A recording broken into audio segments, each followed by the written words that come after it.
Next है जो विस्थापन धारा की आवश्यकता, मैंने विस्थापन धारा की आवश्यकता क्यों पड़ी। तो विस्थापन धारा की आवश्यकता पड़ने के दो कारण हैं। एक है किरचॉफ के प्रथम नियम का आभासी उल्लंघन, दूसरा है एम्पियर के परिपथीय नियम का आभासी उल्लंघन। ये दो कारण है। अब समझो क्यों इनका उल्लंघन क्यों प्रतीत होता है। देखो, संधारित्र में दो प्लेटें होती हैं और इस चित्र में जैसे है किरचॉफ के प्रथम नियम का आभासी उल्लंघन, इसमें हमने ए बी दो प्लेटें हैं, एक संधारित्र में दो प्लेटें होती हैं, इसको एक सेल से चार्ज किया गया है। इस एक प्लेट के पी बिंदु में आई एम्पियर की धारा प्रवेश करती है, चालन धारा। चालन धारा का मतलब जो संयोजक तारों में धारा बहती है उसे हम चालन धारा कहते हैं। और बी प्लेट के क्यू बिंदु से बाहर निकलती है आई एम्पियर की धारा, जो प्रवेश करेगी वही तो बाहर निकलेगी। तो क्यू से बी प्लेट के बिंदु क्यू से आई एम्पियर की धारा बाहर निकलती है, ये इसमें है। तो संधारित्र आगे से थोड़ा है। तो यदि हम पी बिंदु पर किरचॉफ का प्रथम नियम लगाएं तो किरचॉफ का प्रथम नियम होता है किसी बिंदु पर प्रवेश करने वाली धाराओं का योग, किसी बिंदु का मतलब है संधि, किसी संधि पर प्रवेश, संधि और पी और क्यू, किसी संधि पर प्रवेश करने वाली धाराओं का योग उस संधि से बाहर निकलने वाली धाराओं के योग के बराबर होता है। तो पी संधि पर हम देखें तो पी संधि में आई एम्पियर की धारा प्रवेश कर रही है पर बाहर कोई धारा नहीं निकल रही है। क्यू संधि पर देखें तो क्यू संधि में आई एम्पियर की धारा बाहर निकल रही है पर प्रवेश नहीं कर रही है। अतः इससे ये निष्कर्ष निकलता है कि इसमें किरचॉफ के पहले नियम का उल्लंघन होता है, जबकि किरचॉफ का प्रथम नियम आवेश संरक्षण के आधार पर आधारित है। तो आवेश संरक्षित सदैव रहता है, तो इसीलिए ऐसा ये किरचॉफ के पहले नियम का उल्लंघन प्रतीत होता है। किरचॉफ के प्रथम नियम का कभी उल्लंघन होता ही नहीं है क्योंकि ये आवेश संरक्षण पर आधारित है। और किरचॉफ का दूसरा नियम ऊर्जा संरक्षण के नियम पर आधारित होता है। ये मैंने समझ में आ गया होगा, यही मैंने इसमें लिखा है कि संधारित्र की दो प्लेटों के पी व क्यू बिंदुओं पर किरचॉफ के प्रथम नियम का प्रयोग करने से, पी और क्यू बिंदुओं पर किरचॉफ के प्रथम नियम का प्रयोग करने से स्पष्ट है कि पी में, इस पी में आई एम्पियर की धारा प्रवेश करती है। जो पी बिंदु है, इस पी बिंदु में, ये पी बिंदु है, इसको बड़ा कर देते हैं थोड़ा सा। पी में आई, ये क्यू बिंदु है,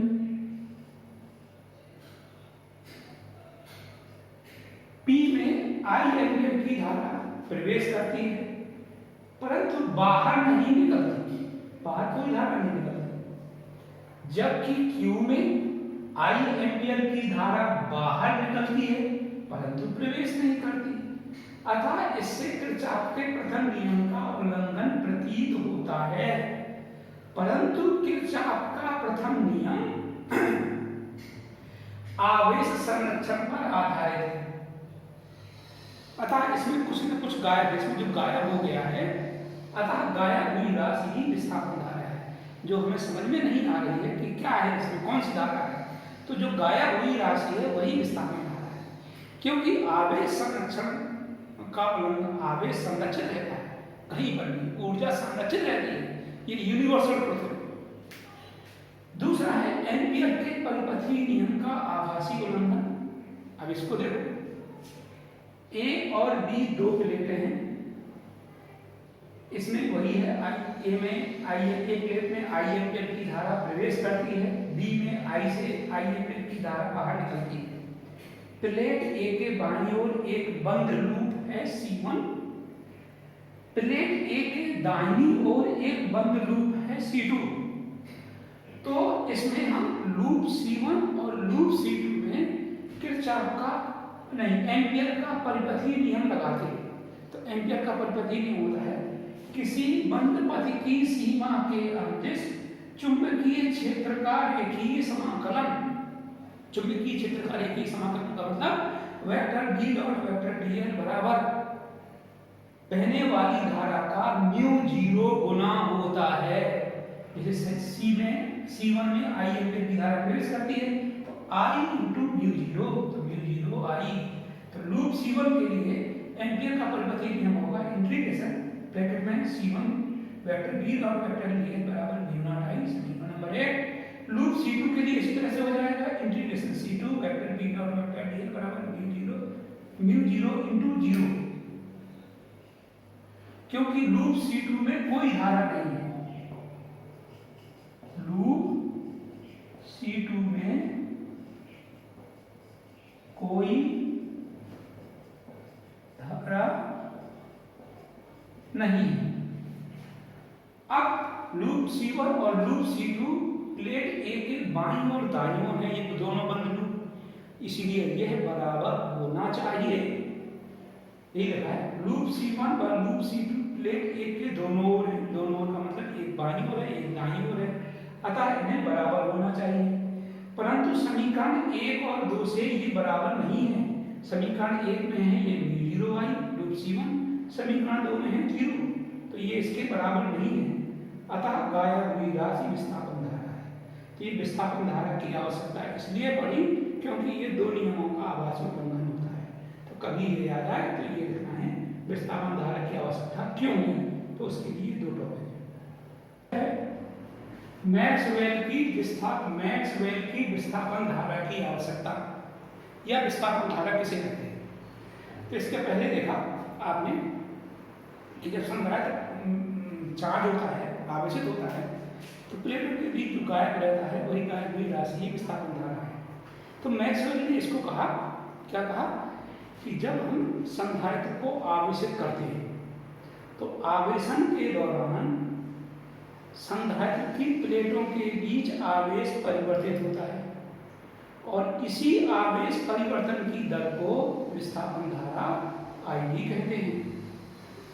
संधारित्र जब आवेशित होता है तो आवेशन के दौरान संधारित्र की प्लेटों के बीच में आवेश परिवर्तित होता है। इसी प्लेटों के बीच में इसी आवेश परिवर्तन की दर को विस्थापन धारा ID कहते हैं। तो यह जब संधारित्र की प्लेटें आवेशित होती हैं तो आवेशन के दौरान प्लेटों के बीच आवेश परिवर्तित होता है। आवेशन के दौरान प्लेटों के बीच आवेश परिवर्तित होता है, अतः यही आवेश परिवर्तन की दर ही विस्थापन धारा है। दर का मतलब dQ/dt ही विस्थापन धारा है, ID है। विस्थापन धारा का डिस्प्लेसमेंट करंट ID है।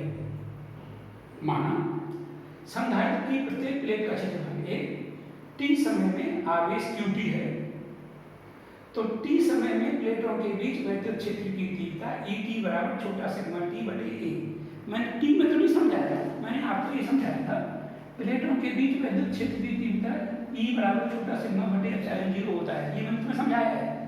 तो T समय में निकालना है, माना कि क्योंकि जब संधारित्र आवेशित होता है तो आवेशन के दौरान ही उसके बीच में विस्थापन धारा बहती है, और जब आवेशित हो जाता है तो फिर उसके बीच में कोई धारा नहीं बहती है। तो इसीलिए T समय में यहाँ T लिखा है, तो E की जगह E की जगह ET लिखा है, और छोटा सिग्मा की जगह छोटा सिग्मा T लिखा है। छोटा सिग्मा T का मतलब है T समय में आवेश का पृष्ठ घनत्व, छोटा सिग्मा का मतलब सिंपल आवेश का पृष्ठ घनत्व, बाकी सब एक ही बात है।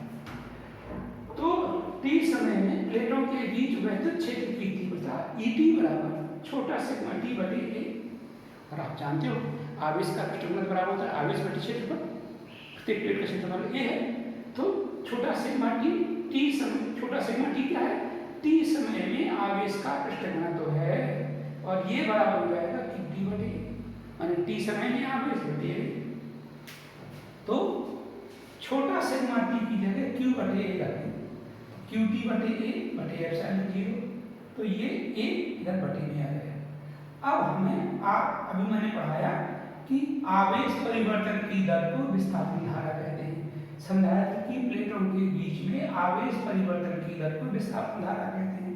तो हमें यहाँ dQ/dt निकालना है, तो dQ/dt तभी आएगा जब दोनों ओर अवकलन कर दें समय के सापेक्ष, तो अवकलन करेंगे समय के सापेक्ष, तो ये डी बटे डी टी कहलाएगा, और डी बटे डी टी जो होगा ये कहलाएगा वैद्युत क्षेत्र परिवर्तन की दर, वैद्युत क्षेत्र की तीव्रता की परिवर्तन की दर या वैद्युत क्षेत्र के परिवर्तन की दर डी बटे डी टी बराबर डी क्यू बटे d t whole upon epsilon 0 A. देखो होल दोनों की बराबर के बीच में लिखा है, और यही अभी बढ़ाया विस्थापन धारा है, तो बराबर आई डी, जहाँ आई डी विस्थापन धारा है, विस्थापन धारा डी इसलिए लिखा क्योंकि विस्थापन करते डिस्प्लेसमेंट करंट, तो आई डी डी क्यू बटे डी टी, तो आई डी बराबर आई डी का मान निकालेंगे तो ये गुणा में पहुंच जाएगा, तो आई डी बराबर एप्सिलॉन 0 ए डी ई बटे डी टी, टी छोड़ दे डी ई बटे डी टी।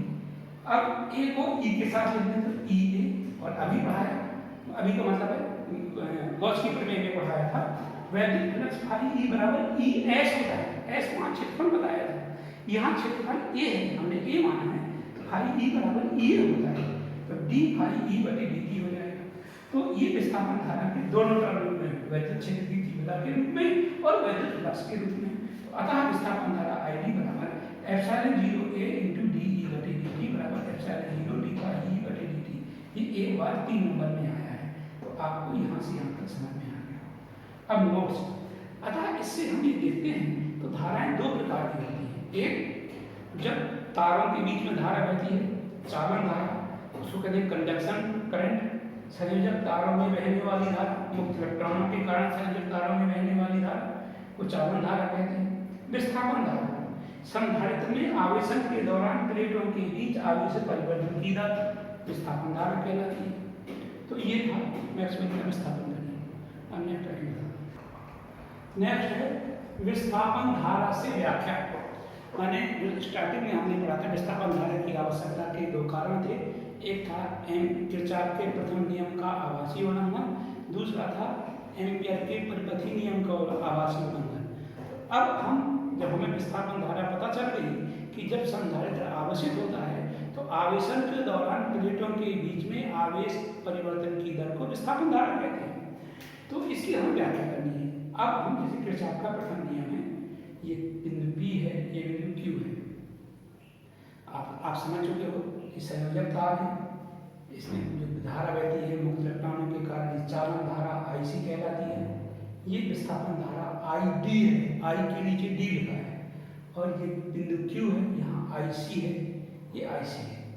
तो चाहे P या Q पर हम किरचॉफ के नियम का प्रयोग करें, तो किरचॉफ का प्रथम नियम होता है किसी भी संधि पर प्रवेश करने वाली धाराओं का योग संधि से बाहर निकलने वाली धाराओं के योग के बराबर होता है, या किसी भी संधि में प्रवेश करने वाली कुल धाराओं का योग 0 होता है।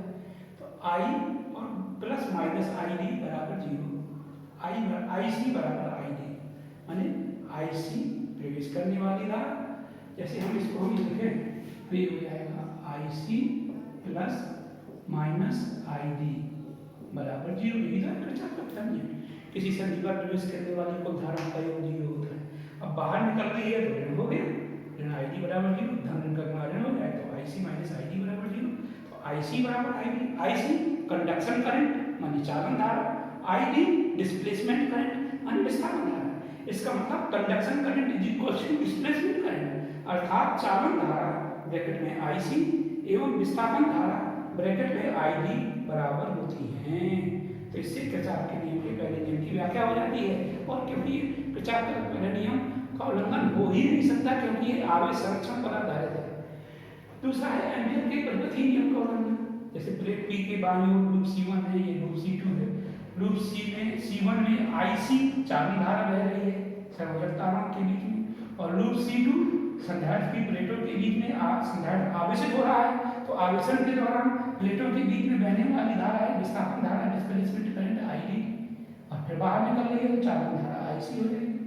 तो लूप C1 के लिए एम्पियर का परिपथी नियम है, लूप C1 बंद पथ की सीमा के अंदर चुंबकीय क्षेत्र का रेखीय समाकलन vector D dot vector dl बराबर mu not into IC, loop C1 के अंदर बहने वाली धारा, लूप C2 के लिए mu naught into loop C2 के अंदर बहने वाली धारा ID, लूप C1 और लूप C2 प्लेट P की बाईं और दाहिनी ओर है, अतः ये बराबर होंगे, तो बराबर कर दिया तो IC बराबर ID। वही निष्कर्ष, अर्थात चालन धारा IC और विस्थापन धारा IB दोनों बराबर आपस में बराबर होते हैं। अब ये हो गई, तो इसका मतलब हुआ जितनी चालन धारा का मान होगा उतना ही विस्थापन धारा का मान होगा। किस स्थिति में? जब संधारित्र आवेशित होगा, और जब संधारित्र ही नहीं होगा तो एम्पियर का परिपथी नियम, तब उसमें विस्थापन धारा होगी ही नहीं, तो एम्पियर का परिपथी नियम जो स्टार्टिंग में बताया था म्यू इंटू IC हो जाएगा। IC I, तो उसमें तो एक ही करंट है, IC का जो है I वैल्यू है। तो अब एम्पियर के परिपथी नियम का संशोधित रूप या एम्पियर मैक्सवेल नियम। तो एम्पियर मैक्सवेल नियम हम कह सकते हैं किसी बंद पथ की सीमा के अंदिश चुंबकीय क्षेत्र का रेखीय समाकलन vector B dot vector dl चालन धारा IC एवं विस्थापन धारा IB के योग IC प्लस IB का म्यू जीरो गुना होता है। यह एम्पियर मैक्सवेल का नियम कहलाता है, क्योंकि एम्पियर के नियम को मैक्सवेल ने संशोधित किया, इसीलिए इसे एम्पियर मैक्सवेल का नियम कहते हैं। यही मैंने लिखा है, किसी बंद पथ की सीमा के अंदिश चुंबकीय क्षेत्र का रेखीय समाकलन चालन धारा और विस्थापन धारा के योग का म्यू जीरो गुना होता है। तो ये था, ये पार्ट लेसन पूरा हो गया। अब नेक्स्ट शुरू करेंगे प्रत्यावर्ती धारा नेक्स्ट।